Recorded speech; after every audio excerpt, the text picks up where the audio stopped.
નમસ્કાર દોસ્તો, સ્વાગત છે આપ સૌ દોસ્તોનું ઇન્સ્પાયર ગુજરાતના આ ડિજિટલ યુટ્યુબ પ્લેટફોર્મ પર. દોસ્તો, આપણે અવારનવાર તમને અલગ અલગ બાબતો ઉપરના અપડેટ્સ જે અમે તમને આ પ્લેટફોર્મના માધ્યમથી આપતા રહ્યા છે. ઈરાન ઇઝરાયલ યુદ્ધ હોય કે પછી કોઈ પણ અલગ અલગ બાબતો. તો આજે એક એવી બાબતને ડિસ્કસ કરવી છે, એક એવા અપડેટ વિશે વાત કરવી છે કે જે આપણે સૌ લોકોએ જાણવી ખૂબ જરૂરી છે. વાત કરવી છે અમેરિકાએ તાજેતરમાં ભારતની અંદર કંઈક ખેલ કરી દીધો, એટલે કે ભારતની અંદર અમેરિકાનું એક ષડયંત્ર છે એ પકડાયું છે. તમને ખ્યાલ છે વારંવાર ડોનાલ્ડ ટ્રમ્પ દ્વારા ભારત ઉપર ટેરિફ લગાડી ભારતના લોકોનો જે સામાન જે પહેલા અમેરિકામાં વેચાતો હતો એને ખૂબ મોંઘો કરી દીધો છે.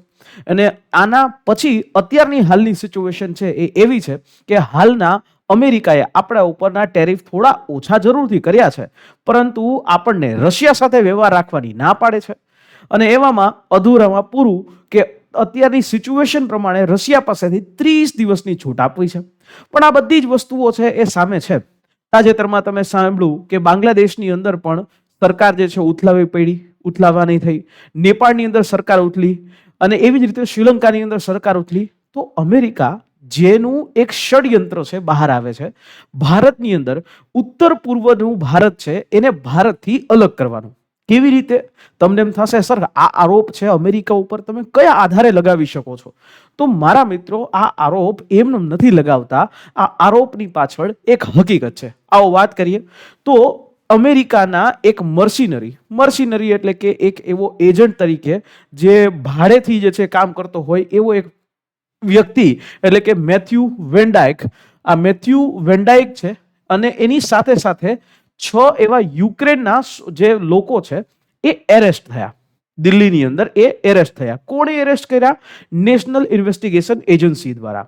આ નેશનલ ઇન્વેસ્ટિગેશન એજન્સી કે જે દેશ વિરોધી કોઈ કામ થતું હોય ત્યારે પિક્ચરમાં આવતી હોય, એનઆઈએ દ્વારા આ 7 લોકોની સઘન પૂછપરછ કરવામાં આવી. એનઆઈએ દ્વારા જ્યારે પૂછપરછ કરી ત્યારે ખબર પડી કે 6 લોકો યુક્રેનના છે, એક વ્યક્તિ છે એ અમેરિકાનું છે. તો હવે આ લોકોનું ઓપરેશન શું હતું? આ લોકોનું ઓપરેશન હતું ઓપરેશન નોર્થ ઈસ્ટ, એટલે કે ભારતના જે 7 સિસ્ટર્સ જેને ભારતથી અલગ કરવા તરફ આ લોકો આગળ વધતા હતા. કઈ રીતે? તમને એમ થશે કેવી રીતે આ બધી વસ્તુ પોસિબલ થઈ? આવો એક એક વસ્તુઓને ક્રોનોલોજીને સમજીએ. તો અત્યારે જે આ 6 પ્લસ એટલે કે 7 લોકો જે પકડાયા, જેની અંદર 7 વિદેશી નાગરિકો, એમાં એક અમેરિકન અને 6 યુક્રેનિયન, દિલ્હી, લખનઉ અને કોલકાતા એરપોર્ટ ઉપરથી આ બધા લોકોની ધરપકડ કરી નવી દિલ્હીની અંદર જે એનઆઈએ કોર્ટ છે દિલ્હીમાં, ત્યાં એમને રજૂ કરવામાં આવ્યા. અને એના ઉપર યુએપીએ એટલે કે અનલોફુલ પ્રિવેન્શન એક્ટ છે એ લગાડવામાં આવ્યું. હવે આ શું કામ લગાડવામાં આવ્યું? તો ચર્ચાનો મેઇન મુખ્ય મુદ્દો છે આ વેન્ડાઇક. આ વેન્ડાઇક એટલે કે એક એવો ભાડુતી વ્યક્તિ છે. આનું નામ છે મેથ્યુ એરોન વેન્ડાઇક. હવે આનો જન્મ એ બાલ્ટીમોર મેરીલેન્ડની અંદર થાય છે. અને એમને જે છે એની શૈક્ષણિક લાયકાતમાં પોતે એવું કહે છે કે મેં જર્મન જોર્જ ટાઉન યુનિવર્સિટીમાંથી સિક્યોરિટી સ્ટડીઝ છે એમાં એને માસ્ટર્સ કરેલું છે. ત્યાં સુધી તો વાંધો નહોતો. આનું એક સંગઠન છે, એક સંગઠનનો સ્થાપક એટલે કે સોલી નામનું એક સંગઠન છે, એનો સ્થાપક છે સન ઓફ લિબર્ટી ઇન્ટરનેશનલ કરીને એક સંગઠન છે. સોલી નામનું એ સંગઠન, એનો આ વ્યક્તિ સંસ્થાપક કહેવાય છે. હવે આ સંગઠન કેવું કામ કરે છે? તો કે આ સંગઠન છે કોઈ પણ દેશની અંદર અથવા તો કોઈ એવી એક્ટિવિટી કરાવવી હોય કે જેમાં સત્તાને ઉથલાવવાની હોય, ત્યાં આ વ્યક્તિ જાય. ત્યાંના લોકો છે એને હથિયારો છે, ટ્રેનિંગ આપે, હથિયારો આપે અને ભાડુતી તરીકે, ટૂંકમાં કોન્ટ્રાક્ટ કિલિંગ લીગ, સોપારી લઈને મારી નાખવાનું કામકાજ જેવું જે છે થાય એવી રીતે સોપારી લઈને સરકાર ઉથલાવવાનું કામકાજ છે એ આ વ્યક્તિ એ કરી રહ્યો છે. આની શંકાસ્પદ ભૂમિકા છે એ આવે છે. આ વેન્ડાઇક છે એ પોતે પત્રકાર, ડોક્યુમેન્ટરી ફિલ્મ મેકર અને પોતાની રીતે સ્વઘોષિત એવો ફ્રીડમ ફાઇટર તરીકે પોતાની વેબસાઇટ ઉપર લખે છે. ફ્રીડમ ફાઇટર એટલે કે જે આઝાદી માટે લડવૈયો, આવું લખે છે. સીઆઈએ દ્વારા, એટલે કે આ વ્યક્તિનો સંબંધ સીઆઈએ સાથે છે. સીઆઈએ સાથે કેવી રીતે? તો કે યુએસની જે ગુપ્તચર સંસ્થા છે સીઆઈએ, એની સાથે આ સંબંધ છે. આ વ્યક્તિનું કહેવું છે કે હું આ સીઆઈએના ઇન્ટરવ્યુ સુધી જે છે પહોંચ્યો હતો, પણ એના પોલિગ્રાફી ટેસ્ટની અંદર જે છે હું ફેલ થઈ ગયો છું અને એટલા માટે હું અત્યારે હાલ સીએ સાથે જોડાયેલો નથી, આવું એમનું કહેવું છે. પણ હવે જોજો આખી મુદ્દાની વાત, જ્યાં જ્યાં આજ દિવસ સુધી જે જગ્યાએ સરકારો ઉથલાવવાનું કામકાજ યુએસએ દ્વારા કરવામાં આવ્યું, ત્યાં ત્યાં આ વ્યક્તિની હાજરી છે એ થઈ. કઈ રીતે? સૌથી પહેલા વાત કરીએ તાજેતરની જ. વેનેઝુએલાની અંદર તાજેતરમાં વેનેઝુએલાના પ્રેસિડેન્ટ નિકોલસ માદુરોને અમેરિકાએ એરેસ્ટ કરી લીધા. એ જગ્યાએ પણ આ વ્યક્તિ છે એના ષડયંત્રોની અંદર એ જગ્યાએ આ વ્યક્તિની ભૂમિકા હતી અને ત્યાં પણ આ વ્યક્તિ હતો. બીજી વાત, 2011ની અંદર જ્યારે લિબિયામાં અમેરિકી સૈનિકો ઘૂસતા હતા, અમેરિકા લિબિયામાં ઘૂસતું હતું, તો ત્યારે એક ગદ્દાફી વિરુદ્ધ પણ એને સશસ્ત્ર બળવો એ કરાવવા તરફ, લોકોને ભડકાવવા તરફ અને લોકોને હથિયારો જે છે પ્રોવાઈડ કરાવવા તરફ જે છે એને કામ કર્યું. એણે 5 મહિનાનો એવો કુખ્યાત એવો જે અબુ સલીમ, જે હાલ જેલમાં કેદ છે, એને હથિયારો પણ આપ્યા હતા. ત્રીજી વાત, સિરિયા અને ઈરાકના જે યુદ્ધ હતું, સિરિયા અને અમેરિકા વિરુદ્ધ સરકાર સામે ત્યારે જે સ્થાનિક બળવાખોરો છે એ લડતા હતા સરકાર વિરુદ્ધમાં, સિરિયા અને ઈરાકની સામે, એવા લોકોને આ જ વ્યક્તિ વેન્ડાયક હથિયારો ને ટ્રેનિંગ આપે છે. એટલે જે જગ્યાએ અમેરિકા સત્તા ઉથલાવવાનો પ્લાન કરે છે એ જગ્યાએ આ વેન્ડાયક ત્યાં પહોંચી જાય છે. ભારતની અંદર પણ આ વ્યક્તિ જોવામાં આવ્યો તો આનું એક કારણ બન્યું કે સીઆઈએ સાથે ભલે સંબંધ ન હોય, પરંતુ તાજેતરના બાંગ્લાદેશના સ્ટેટમેન્ટ અને અત્યારની હાલની જે પરિસ્થિતિને જોતા કદાચ અમેરિકાનો એ અહીંયા એ આશય હોઈ શકે કે ભારતમાં કંઈક નવું કરવું. પણ હવે અહીંયાથી હું આ વસ્તુ નથી કરતો, હજી પણ તમને આનો પુરાવા આપું કેવી રીતે આની આખી મોડસ ઓપરેન્ડી છે સોલીની કેવી રીતે કામ કરે છે. સમજો, સૌથી પહેલા તો કે આ કોઈ પણ જગ્યાએ પત્રકાર તરીકે અથવા તો હ્યુમન રાઇટ એક્ટિવિસ્ટ તરીકે આ વ્યક્તિ એ જગ્યાએ જાય, ત્યાર પછી ત્યાંથી ઇન્ફોર્મેશન લઈ, ત્યારના જે એ વિસ્તારના જે બળવાખોર જૂથ હોય, જેમ કે નોર્થ ઈસ્ટમાં જાય તો નોર્થ ઈસ્ટની અંદર ઘણા બધા એવા બળવાખોર જૂથો ઓલરેડી એક્ટિવેટ છે જેને ભારત સાથે રહેવું નથી, રિબેલિયસ ગ્રુપ છે, જેમ કે ઉલ્ફા છે, એવા એની સાથે જે છે એ સંગઠન કરે, એની સાથે મળે, એની સાથે હળે મળે અને એને જે જોઈએ છે એ તમામ વસ્તુઓ પ્રોવાઈડ કરાવવાની આ કોશિશ કરે. પછી અહીંયા આ એ જે તમામ લોકોને સારા મગજ યુરોપથી ડ્રોન મંગાવી દે, હથિયારો પ્રોવાઈડ કરાવી દે, એને હથિયારો ચલાવવાની ટ્રેનિંગ આપે. ત્યાર પછી આવી રીતે એ આગળ વધે, ફિલ્મી જે છે કાર્યવાહી તરીકે, એટલે કે ડોક્યુમેન્ટરી બનાવવા માટે પોતાના અનુભવોથી પુસ્તકો લખે, ફિલ્મો બનાવે અને આવા કોઈ પણ કામ કરવા માટે ફંડિંગ ભેગું કરે. એટલે આવી રીતે આ આખી વ્યક્તિ, આ સોલી નામના સંગઠન અને વેન્ડાયકની આ કામગીરી હતી. હવે આ કેના જેવું છે? રશિયા એનું એક ગ્રુપ હતું, વેગનર ગ્રુપ, જે રશિયા સરકાર માટે કામ કરતું હતું. સીધું હવે યુદ્ધો છે એ થોડાક મોડર્ન થઈ ગયા છે. સરકાર સીધો લોહા લેવાની જગ્યાએ સરકાર આવા ભાડુતી જે પૈસા આપી દે, પ્રોક્સી જે છે ગ્રુપો બનાવે, પ્રોક્સી ગ્રુપો હાયર કરે અને ત્યાં જે છે એવું કામ કરાવે. જેમ કે હિઝબુલ્લા છે, એ પણ એક પ્રોક્સી ગ્રુપ જ છે, બરાબર. એવી રીતે રશિયાનું જે વેગનર ગ્રુપ હતું એના જેવું જ આનું કામ હતું.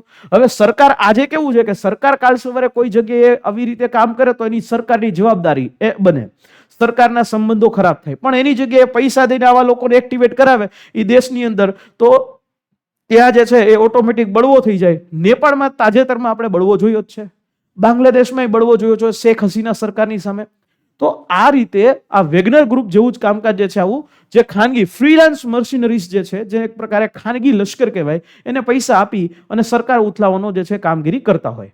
હવે આ લોકો જે છે કેવી રીતે ઘૂસ્યા, આનો આખો માર્ગ જે છે, આનો આખો જે રોડ મેપ છે એ જબરજસ્ત છે. સમજો કે આ લોકો દિલ્હી ઉતર્યા, દિલ્હીથી કોલકાતા ગયા, કોલકાતાથી ગુવાહાટી એરપોર્ટ આસામ ન્યા ગયા.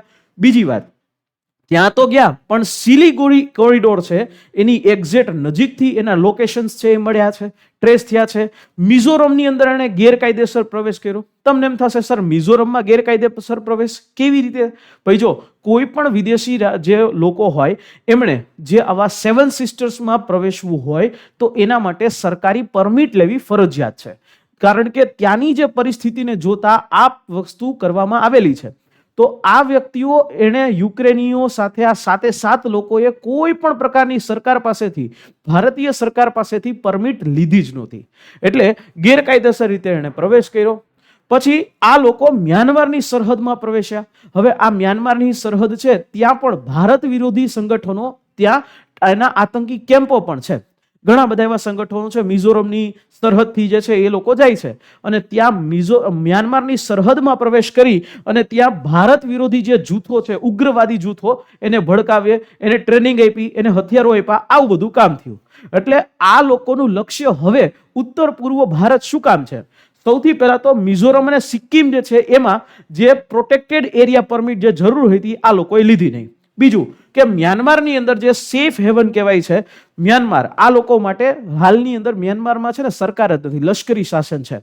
એટલે મ્યાનમારમાં ભારત વિરોધી જૂથો સદંતર એ ઉફલતા ફૂલતા રહ્યા છે અને ન્યાજ જે છે આ બધા લોકો ભારતમાં વસ્તુઓ કરી અને ભારતમાં કોઈ છમકલું કરીને ત્યાં જે છે સીધા છુપાઈ જાય છે. એટલે આવી રીતે અને સિલિગુરી કોરિડોર કે વારંવાર બાંગ્લાદેશે આ સિલિગુરી કોરિડોર ઉપર સ્ટેટમેન્ટ આપ્યા છે. બાંગ્લાદેશના ભૂતપૂર્વ પ્રધાનમંત્રી મોહમ્મદ યુનુસ એમનું પણ સ્ટેટમેન્ટ રહ્યું છે કે સિલિગુરી કોરિડોરથી ભારતનું ઉત્તર પૂર્વ ભારત છે એ કાપી અને ગ્રેટર બાંગ્લાદેશ બનાવવામાં આવે તો એની બાબતની અંદર પણ આ સિલિગુરી કોરિડોર છે એની બાજુમાં પણ એ પસાર થયા. અને મણિપુર જે મૈતઈ અને કુકી સમુદાય વચ્ચે જે છેલ્લા 2 થી 2.5 વર્ષથી સંઘર્ષ ચાલ્યો આવે છે એ લોકો સાથે પણ મળે છે અને એવા લોકોને જે છે સાથ લઈ અને ભારત વિરોધી આતંકી પ્રવૃત્તિ જે છે કરવાનું કામગીરી શરૂ આ લોકો કરી હતી. હવે અહીંયા આ વસ્તુ સદંતર બહાર આવી. એટલે અમેરિકા છે પહેલા તો માને નહીં, પણ જ્યારે અમેરિકાની આ વાત આવી તો ત્યારે યુએસનું સ્ટેન્ડ જે છે અત્યારે એવું છે કે તાજેતરમાં જો બાઇડન છે એણે એક સ્ટેટમેન્ટ આપ્યું કે અમેરિકા ભારતને ચીન જેવી છૂટ છે એ આપશે નહીં. એટલે ચીન જે રીતે કામ કરે છે એવી છૂટ ભારતને પૂર્વોત્તર ભારતમાં કામ કરવા માટે મળશે નહીં. આ કેના જેવું છે કે પૂર્વોત્તર ભારત આપણું અને છૂટ લેવા જવાની આપણે અમેરિકાની, આ જીરી કઈ ન પોસાય. બરાબર. બીજી બાજુથી યુક્રેનના જે અત્યારે ભારતની અંદર એમ્બેસી આવેલી છે ત્યાંથી આ 6 યુક્રેની નાગરિકોને છોડવા માટે ભારત તરફ પ્રેશર ટેક્ટિક્સ છે એ અપનાવાઈ રહ્યું છે. ભારતને એ લોકોએ કહેવામાં આવ્યું છે, મદદ જે છે માટેની વાત કરી છે અને 6 નાગરિકોને તાત્કાલિક મુક્ત કરવામાં આવે આવું વસ્તુ કરવામાં આવી છે. પણ આ યુક્રેન જેવા યુક્રેન જે હાલમાં યુદ્ધમાં છે એવા દેશનું ભારત વિરોધી જે છે એ કૃત્ય રહ્યું છે. શું કામ? કારણ કે આપણે રશિયાને મદદ કરી હતી એટલા માટે.